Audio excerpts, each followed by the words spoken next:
The HOA president called the cops on me, swore up and down that I was trespassing in my own cabin. But when the officers pulled up, their hands went to their holsters until they saw who I really was. And then they snapped to attention, saluted, and said, "Yes, Major General." And that was the moment Karen realized her little game was about to explode in her face. Act 1. The conflict begins. My name's Michael Harrison, retired architect, retired Major General. After decades of service, I bought my grandfather's cabin at Pine Lake, thinking I'd finally get some peace and quiet. A spot with a dock, a porch swing, and enough silence to hear the loons at dusk. But peace doesn't last long when your HOA is run by a woman named Karen Mitchell. Karen was mid-50s, sharp blonde bob that looked like it hadn't moved in years, pearl earrings, and a smile so fake you could hear the plastic creak. She wasn't just the HOA president, she was a dictator with a clipboard. The first time she showed up at my door, she didn't knock, she rapped.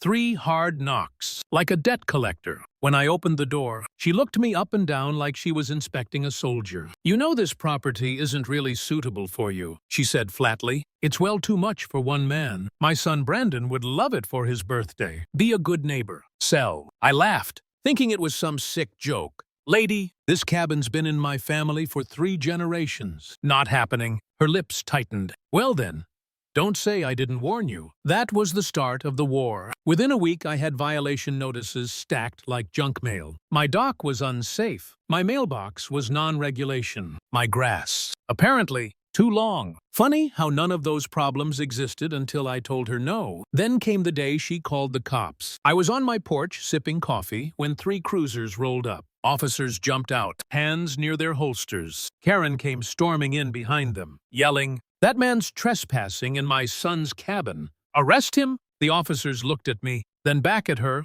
and that's when it happened. One officer froze, eyes landing on the insignia stitched into my old jacket. His whole posture changed. He straightened, snapped his hand to his brow, and said, "Major General Harrison." "Sir." The other 2 followed suit. The silence that followed. Delicious. Karen's jaw dropped like she'd swallowed a bee. For the first time, she didn't have a word to say. But she wasn't finished. "Oh no." Act. Escalation and doubt. You'd think after embarrassing herself, Karen would crawl back under her rock. Instead, she doubled down. Suddenly, my water line was mysteriously cut. Trash pickup forgot my address. A landscaping crew accidentally tore up part of my driveway. And every time I caught her SUV idling at the end of my lane, she'd give me that smug little wave. One night, I found a crumpled note shoved under my screen door. 4 words. "Help me, H." I didn't know what it meant until later. When I learned her husband, Harry, was gravely ill, Karen wasn't just tormenting neighbors. She was orchestrating something darker. Then her son Brandon staggered up one evening, reeking of whiskey, slurring threats. "You don't get it, old man," he sneered. "Mom's got connections. Judges, politicians, she'll ruin you." He leaned closer, whispering, "Harry's almost gone. After that, this cabin is ours." My stomach turned cold. That wasn't just greed. That was a plan. That night, sitting alone on the deck, I finally cracked. I stared at the lake and thought, maybe I should just sell, walk away. Every battle has a cost, and maybe this one wasn't worth it. For the first time, I doubted myself. Maybe I don't belong here anymore. I muttered, maybe she's right. Maybe I can't win. But then I heard my grandfather's voice, echoing in memory. The strongest fish aren't the biggest.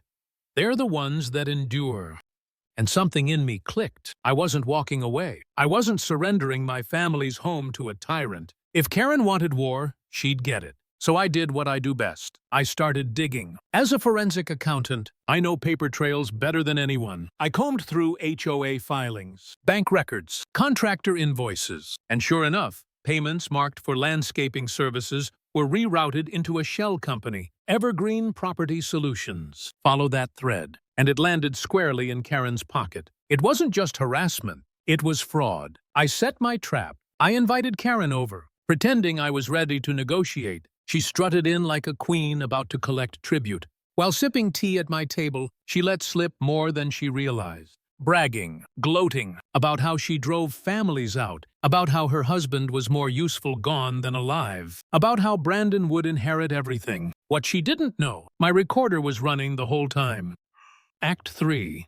The Showdown. The annual HOA meeting was packed that night. Neighbors crowded the community hall, tired of years of fines and bullying. Karen stood at the podium, clipboard in hand, announcing foreclosures like she was reading a grocery list. Next on the agenda, disciplinary action against Mr. Harrison. That was my cue. I rose, laptop in hand, and said loud enough for everyone to hear. Actually, maybe the board should see this first. I connected to the projector. Up on the screen flashed transfers from HOA accounts straight into Evergreen Property Solutions. Names, dates, amounts, then a flow into Primrose Development LLC, Karen's shell company. The room erupted. Neighbors gasped, whispering, shouting. Phones came out. Steve, the old mailman down the road, hollered, "She's been stealing from us." Karen slammed her clipboard down. "This is fake. He's making this up." But then I played the recording. Her own voice filled the room, bragging, confessing, talking about her husband, talking about driving us out. She went pale, then red. She tried to shout me down, but the crowd drowned her out. And then the doors opened. 2 detectives walked in, warrant in hand. "Karen Mitchell, you're under arrest for fraud, extortion, and conspiracy." The look on her face, priceless. She tried to run for the side door, but neighbors blocked her path. One detective cuffed her,